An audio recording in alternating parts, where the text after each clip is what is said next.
Halo, pernah nggak sih Anda ngerasa yakin banget soal sesuatu? Misalnya, seberapa sering sih kejadian A atau B itu muncul? Cuma gara-gara contohnya tuh gampang banget kepikiran. Iya, iya. Hari ini nih, kita mau coba gali lebih dalam satu ide menarik dari buku Thinking, Fast and Slow, spesifiknya bab 12, soal ilmu ketersediaan. Kita bakal lihat kenapa otak kita tuh suka ambil jalan pintas kayak gini. Betul sekali. Kita akan coba telusuri ya gimana pikiran kita itu menilai sering atau enggaknya sesuatu atau mungkin enggaknya cuma berdasarkan yaitu tadi seberapa gampang contohnya muncul di kepala. Hmm, Ini mekanisme mental yang efisien sebetulnya. Tapi ya, seperti yang akan kita bahas nanti dari sumber-sumber Anda, ini bisa juga bikin penilaian kita jadi ya meleset. Mari kita coba bedah bareng-bareng deh. Oke, siap. Jadi konsep dasarnya gini ya, kalau sesuatu gampang diingat, kita cenderung mikir itu lebih umum atau lebih penting. Kayak di studi awal itu loh, yang orang disuruh tebak huruf K. Ah, iya, iya yang itu. Lebih sering muncul di awal kata atau di posisi ketiga dalam bahasa Inggris. Coba deh, insting pertama kita bilang apa? Pasti banyak yang langsung kepikiran kata-kata kayak king, kitchen, no ya kan? Jauh lebih gampang daripada mikirin kata yang huruf ketiganya K, kayak ask atau think. Bener banget, susah nyarinya. Nah, karena gampangnya mikirin yang di awal itu, banyak yang jadinya overestimate. Nilainya ketinggian gitu, soal frekuensi K di awal. Padahal faktanya, untuk beberapa huruf ya, K, L, N, R, V, itu mereka justru lebih sering muncul di posisi ketiga. Oh gitu ya, baru tahu saya. Contoh lain nih dari sumber kita soal persepsi skandal. Kenapa ya rasanya tuh kayaknya skandal politisi lebih sering kejadian dibanding katakanlah dokter atau pengacara gitu. Nah, ini dia. Ini bukan cuma soal seberapa sering beneran terjadi, tapi lebih ke apa yang diberitain. Ah, media ya. Iya, skandal politisi itu kan, wah, berita bagus buat media. Jadi diliputnya gede-gedean. Akibatnya, ya contohnya jadi gampang banget muncul di ingatan kita, sangat tersedia. Jadi kayak numpuk gitu ya di kepala kita contohnya. Persis. Dan ini bisa nyiptain yang namanya availability cascade. Jadi kayak riam ketersediaan gitu.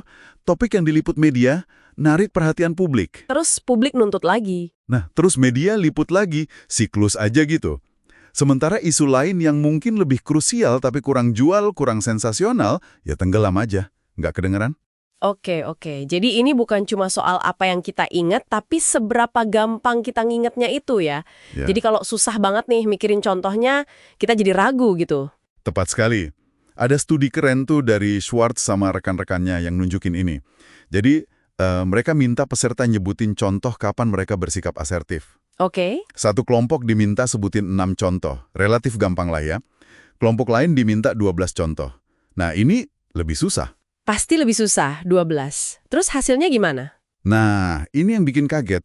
Kelompok yang susah payah nyebutin 12 contoh itu Iya? malah menilai diri mereka kurang asertif dibanding kelompok yang cuma nyebut 6 contoh dengan gampang. Hah, kok bisa gitu?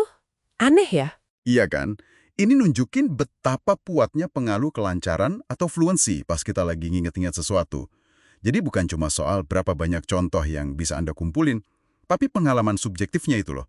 Pas lagi mencoba nginget itu, rasanya gimana? Susah apa gampang?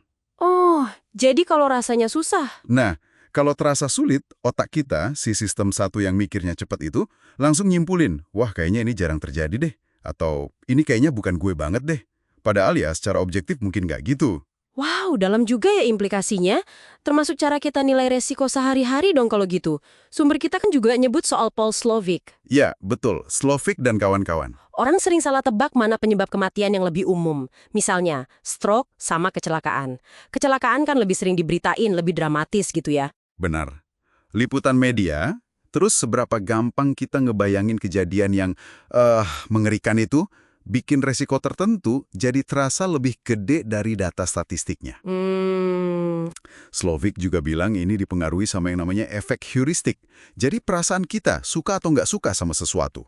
Katakanlah teknologi nuklir dibanding energi surya. Oke. Itu ikut entuin penilaian kita soal resiko sama manfaatnya. Seringkali kita jadi abai sama data probabilitasnya. Istilahnya probability neglect, gambar yang jelas, yang emosional di kepala kita, Itu lebih nendang efeknya daripada angka statistik yang abstrak. Jadi makin jelas nih ya, heuristik ketersediaan ini emang jalan pintas mental yang berguna sih seringnya. Tapi ya itu, di sisi lain rentan banget sama bias. Gampangnya kita nginget sesuatu bisa nipu kita soal seberapa sering itu terjadi, seberapa mungkin, bahkan soal seberapa besar resikonya. Ya, betul. Nah, sekarang coba deh Anda renungkan sebentar, di area mana aja nih dalam hidup Anda, heuristik ini mungkin lagi bekerja. Mungkin pas Anda baca berita terakhir terus langsung bikin opini, atau pas ambil keputusan finansial. Atau bahkan nilai orang lain ya, cuma berdasarkan kesan pertama yang paling gampang muncul. Bisa jadi. Nah, ini pertanyaan terakhir nih buat Anda bawa pulang, buat direnungkan. Kalau kemudahan mengingat itu sebegitu kuatnya ngebentuk persepsi kita soal apa yang penting dan apa yang sering terjadi, kira-kira ada nggak ya isu penting atau kebenaran penting lain yang mungkin secara sistematis kita abaikan, kita remehkan? Hanya karena contoh-contohnya itu nggak gampang muncul aja di benak kita saat ini. Sesuatu untuk dipikirkan.